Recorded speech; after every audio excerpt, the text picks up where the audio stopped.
मोहम्मद ज़ुबैर साहब जो बातें कर रहे हैं, और आप चूंकि बहुत सी चीज़ों के मुझे ज़ाती तौर पर पता है विटनेस भी हैं, और ऑन एयर तो आप वो ना कहेंगे और ना मैं आपसे पूछूंगा वो सवाल, लेकिन वो जो ये कह रहे हैं कि नवाज शरीफ साहब की मुलाकात शायद हुई जनरल बाजवा से, और वो जो बातें कर रहे हैं, फिर राना साहब ने ये कहा कि जी ज़ुबैर साहब तो इतने क्लोज थे ही नहीं, पता नहीं वो मफरूज़ों पर बातें कर रहे हैं। आपका अपना ज़ाती तजुर्बा क्या है? क्या नवाज शरीफ साहब की मुलाकात हुई, राब्ते थे जनरल बाजवा से जिस वक्त वो एग्जाइल में थे और पूरा एक वोट को इज्जत दो की एक मुहिम चल रही थी?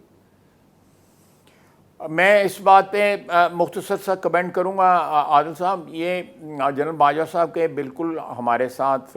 राब्ते इस तरह थे कि जब उनकी एक्सटेंशन का मौका आया था तो उन्होंने हमसे रब्ता किया था,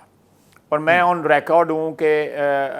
जब हमने एक्सटेंशन के लिए वोट देने का जो है वो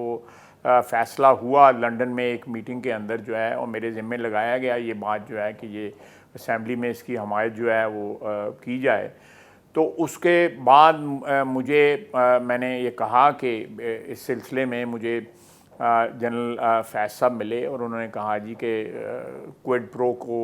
एक ऑफ़र किया कि जी हम आपको जून के अंदर जो है 2-3-4 महीने बाद जो है आपको पंजाब की हुकूमत दे देंगे, दिसंबर में जो है वो फेडरल हुकूमत दे देंगे, and we have had enough of him, meaning by Imran Khan. ये उनके अल्फाज मुख्तसरन मैंने आपको बता दिए हैं। कोई लंबी मीटिंग नहीं थी, कोई 15-20 मिनट की मीटिंग थी। तो लेकिन मेरी इंस्ट्रक्शन जो नवाज शरीफ की इंस्ट्रक्शन थी कि आपने कोई क्विड प्रो को नहीं करना, आपने इस वोट के बदले में कोई एहसान नहीं लेना, ये मेरी थी